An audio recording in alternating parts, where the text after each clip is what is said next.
Todos nós, em algum momento da vida, já passamos por uma fase difícil. Sobrevivemos a tempestades, esperamos o tempo certo, confiamos e depois sentimos que um novo tempo está chegando. Mas o que a gente vê depois do caos? Muita gente sai da tempestade sem direção, perdida. Outros saem posicionados, com visão, prontos para viver um novo tempo que Deus preparou. Gênesis 9 nos mostra exatamente isso. Multiplicação, governo e aliança. Essa é a forma de Deus para prosperar no novo tempo. Hoje vamos entender como aplicar isso na nossa vida. Seja nos negócios, nas finanças, nas decisões e na nossa fé prática do dia a dia. Em Gênesis 9, Deus fala com Noé depois do dilúvio e declara: frutificai e multiplicai-vos, enchei a terra. Essa é uma virada espiritual, mas Deus não apenas libera Noé para avançar, ele entrega uma fórmula. Multiplicar com propósito, governar com sabedoria, viver debaixo de uma aliança firme. E essa fórmula, essa ordem continua viva e vale para nós até hoje. E isso se baseia na prosperidade da verdade no reino. Quando Deus diz, multiplicai-vos e enchei a terra, ele não está apenas falando sobre crescer em número, ele está estabelecendo um princípio espiritual de expansão com propósito. No reino, multiplicação não é só aumentar por aumentar. É expandir aquilo que tem origem em Deus e que carrega um propósito alinhado com o céu. Multiplicar, segundo o princípio bíblico, significa expandir ideias com base em princípios, aumentar os recursos com ética e propósito, crescer com estrutura e não com desespero. Tem gente querendo crescer a qualquer custo, mas Deus não prospera às pressas, ele prospera com propósito. Podemos estar cercados de oportunidades, mas se não vemos clareza sobre o nosso propósito, a multiplicação muitas vezes se transforma em peso. Crescimento sem propósito é apenas distração com aparência de progresso. Deus deseja que a gente prospere, sim, mas devemos querer prosperar com propósito. Que o nosso crescimento glorifique o nome dele, que a nossa expansão abençoe outras vidas, que o que ele coloca em nossas mãos seja canal de vida e não só de lucro. Multiplicação no reino tem alvo, tem ordem, tem fundamento. Por isso, antes de pedir a Deus para multiplicar o que já temos, talvez seja melhor perguntar: o que eu tenho está alinhado com o céu? Não precisamos de mais se o mais vai nos afastar do nosso propósito. E talvez nesse novo ciclo, Deus não quer apenas nos livrar da escassez, mas Ele quer nos ensinar. Gênesis 9 mostra algo profundo. Deus não simplesmente liberta Noé para se multiplicar. Ele também entrega autoridade para governar. Em Gênesis 9, 2 diz assim: e o temor de vós e o pavor de vós virão sobre todo animal da terra e sobre toda ave dos céus, tudo que se move sobre a terra e todos os peixes do mar nas vossas mãos são entregues. Isso é mais que domínio sobre a natureza, é um princípio espiritual de governo.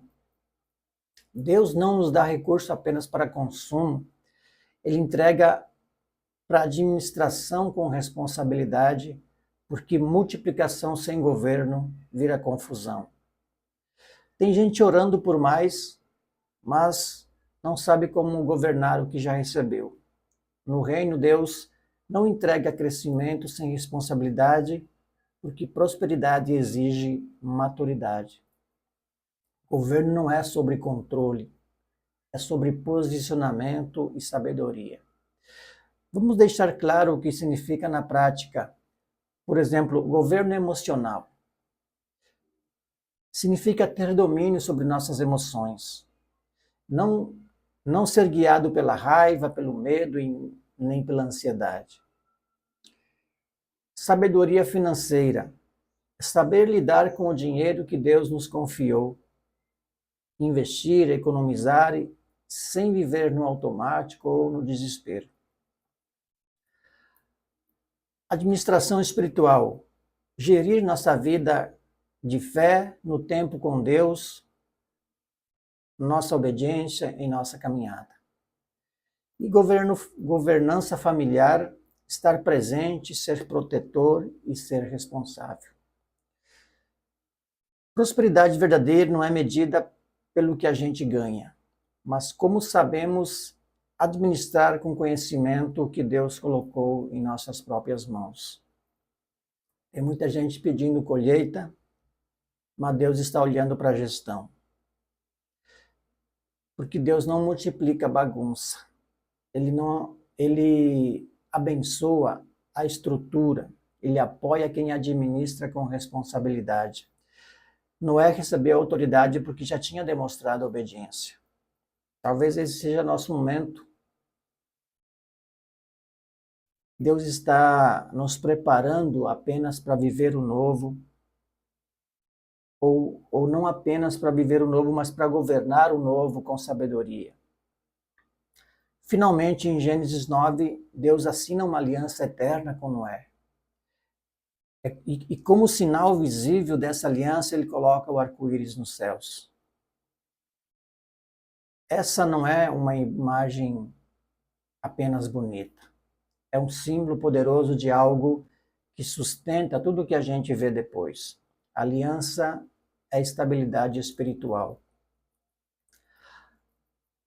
A aliança é o lembrete de que Deus está presente no processo, que nós não estamos sozinhos, mesmo depois da tempestade, mesmo em novos desafios.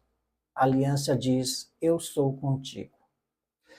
Também é um selo de compromisso, mostra que Deus não abandona o que ele começa. A aliança representa proteção, direção e continuidade. Ela nos lembra que a bênção que recebemos não depende só do momento, mas da conexão que temos com Deus. E aqui está algo que muitos ignoram. Muitas pessoas querem multiplicar, querem crescer, querem ter, querem a promessa, mas não querem o relacionamento. Querem os frutos, mas não querem o compromisso. Só que a prosperidade de verdade exige aliança. Aliança com Deus, aliança com os princípios, aliança com o propósito pelo qual nós estamos chamados. Porque é a aliança que sustenta o nosso crescimento. Ela que nos mantém firmes quando os ventos mudam. Ela que nos lembra que fomos escolhidos para viver e não apenas para sobreviver. Talvez você esteja entrando em um novo ciclo e sente que precisa de base, de direção, de segurança. Essa base é a aliança. Sem ela tudo se torna instável, mas com ela até os dias difíceis passam a fazer sentido. A gente não saiu da arca ou não sai da arca para sobreviver. Saímos para multiplicar, governar e permanecer em aliança. Gênesis 9 não é apenas o fim do dilúvio, é o início de uma construção de legado, um legado que não se constrói com pressa, e a fórmula de Deus continua a mesma. multiplicação com propósito, governo com sabedoria e aliança que sustenta tudo. Agora é comigo e é com você. Como vamos viver esse novo tempo? Como alguém perdido, que saiu da arca, mas ainda carrega o medo do antigo ciclo? Ou como alguém que entendeu o modelo do reino e está pronto para viver esse novo ciclo? Deus já liberou. A porta está aberta. Mas quem vive o novo tempo é quem se alinha aos princípios que sustentam esse novo tempo. Se esta palavra falou com você, deixe seu like, se inscreva no canal e ative o sininho para não perder os próximos conteúdos. Vamos juntos aprender a viver uma vida livre, uma vida próspera e com propósito, baseada em princípios e na direção de Deus para cada área da nossa vida. No próximo vídeo vamos entrar em Gênesis 10, onde começa a multiplicação das famílias, a formação das nações e o profundo impacto das decisões familiares no destino das gerações. Vamos entender que não basta ter um nome. É preciso construir um legado com sabedoria. Um legado que abençoa, que permanece e que representa a Deus na terra. Precisamos aprender a viver com visão de futuro e deixar marcas que valem mais do que conquistas passageiras. Fique por aqui e vamos juntos. Até o próximo vídeo.